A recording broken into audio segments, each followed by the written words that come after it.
Hello guys, isang mapagpalang hapon po ulit sa ating lahat. Kayo po ay nasa munting Hardin ni Sir Mio Vlogs. And for today's update and for today's video ay magpaparami po tayo ng isa sa mga variety ng philodendron na napakaganda. Ito po yung tinatawag na Philodendron Brazil. Kapansin-pansin po na ang kanyang dahon po is hugis puso. At ang kanyang kulay po is nag-range po sa dark green, mint to yellow-green po.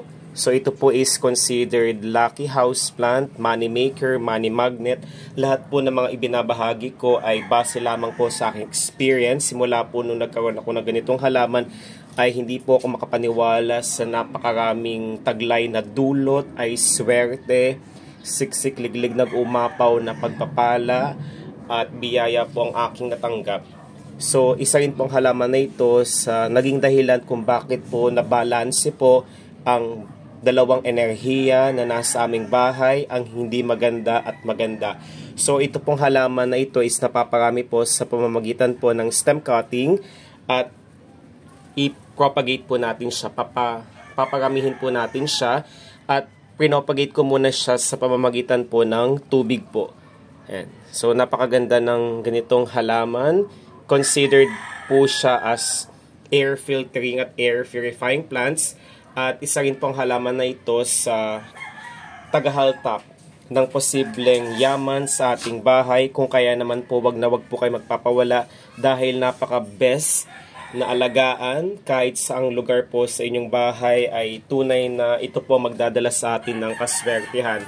So, una po sa lahat is lalagyan po natin muna siya ng yung pinagbasyuhan po ng mineral water po is hindi ko po siya tinapon. Bagkus, gagawin po natin siyang planter para hindi na po tayo bumili at para rin po makatipid po tayo ng ating pera po. So, ang gagamitin kong lupa is napaka fast draining at fast absorbing po.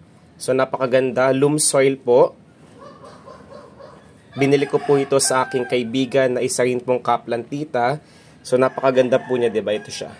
So, ang una po natin gagawin is, of course, lalagyan po natin ito ng lupa. So, ganito lamang po. And, dahan-dahan po natin siyang lagyan. So, hindi lamang po tayo nakakatulong sa environment, kumbaga nakakatipid din po tayo sa ating budget po or pera po. Kung may mga bato po na ganito, might as well na wag po nating isama.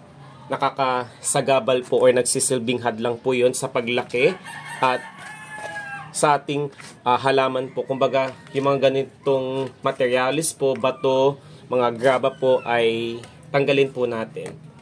Kagaya po nito, tanggalin po natin siya. Hindi po yun maganda sa ating halaman. So, lalagyan po natin ng slightly pressure para maging intact po ang lupa sa ating paglalagyan ng ating Philodendron Brazil po. So, then mamaya papakita ko po kung paano po ang tamang pagkat ng ating Philodendron. So, ito na siya guys. So, dito, kapansin-pansin po na wala po siyang dahon dito, pero okay lamang po yan. Ito po magsisilbing daan po para po ang haba po ng ating pagkakat po is mula po dito. Yan siya. Ganito. Ito po ang pagkat niya. Ganyan guys. Then dito po, ganun din po. Ayan.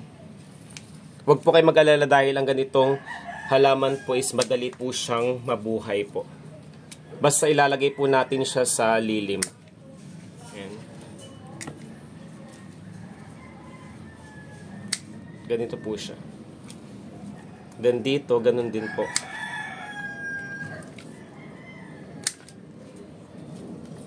Ito. Ito guys is inilagay ko siya sa tubig. Ayan. So, pwede na po itong paramihin po. Then, kunin po natin ng ating planter na may lupa. So, ang gagawin po natin is itutusok lamang po natin ito sa ganitong position po. Since ang pinagkatan po is ganito, so, ganyan po siya. Itutusok lamang po natin siya.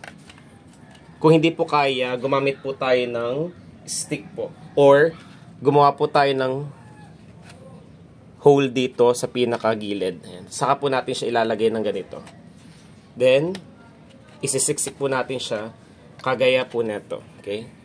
Since medyo matigas po, might as well na gumamit po tayo ng ito, ng stick. Or ng, ito is, hindi ko siya tinapon guys, pinagputulan po ito ng hanger po.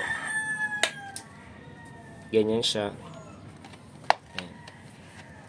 Simple lamang po, napakadaling paramihin ng ganitong halaman. Ayan. Masarap magparami guys, lalo na kapag naging matagumpay po ang pagpaparami po ng ating halaman na Philodendron Brazil po. Ayan siya.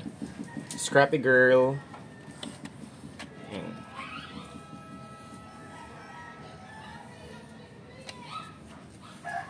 So ito meron na siyang kaunting ugat dito.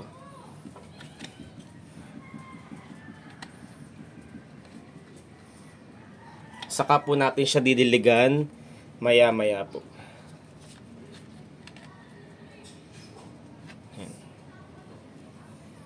Napakadaling alagaan ng ganitong halaman guys. Super.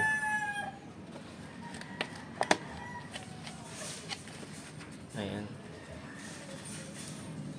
So, ayan na po guys. So, ang next po natin gagawin is, of course, didiligan po natin ito. Ayan. Ang ipandidilig ko po na tubig dito is yung galing po sa tubig ulan. Dahil napakaswerte po na itong halaman na ito, mas lalo pa siya magiging maswerte kapag ipinandilig po natin yung tubig na galing sa kalikasan, kagaya ng tubig bukal at tubig ulan. Kunin po natin siya guys. Saka po natin siya didiligan. Ito na po siya. Diligan po natin, dahan-dahan po. At ilalagay po natin ito sa lilim na lugar. So, labis na tubig po para sa ganitong halaman ay hindi rin po maganda. Dapat po minomonitor natin yung status ng lupa, status ng tubig, location po, yung humidity level, at ang pag-fertilize para sa ating halaman na ito. So, ayan na po siya guys. So, ipapakita ko po. Medyo iusog po natin siya. Ayan, ito na siya. Ilalagay ko siya sa lilim na lugar kasi bago pa lamang po ang kanyang stem cutting or propagation. Short update po guys. Maraming salamat po sa walang sawang pagmamahal at suporta. I-update ko po kayo after 1 month kung naging matagumpay po ba or successful ang ating pagpaparami sa isang halaman na napakaswerte sa Year of the Wood Snake. Ingat po tayong lahat. Napakaganda. Hanggang sa muli po guys. Paalam po. Hanggang sa muli po.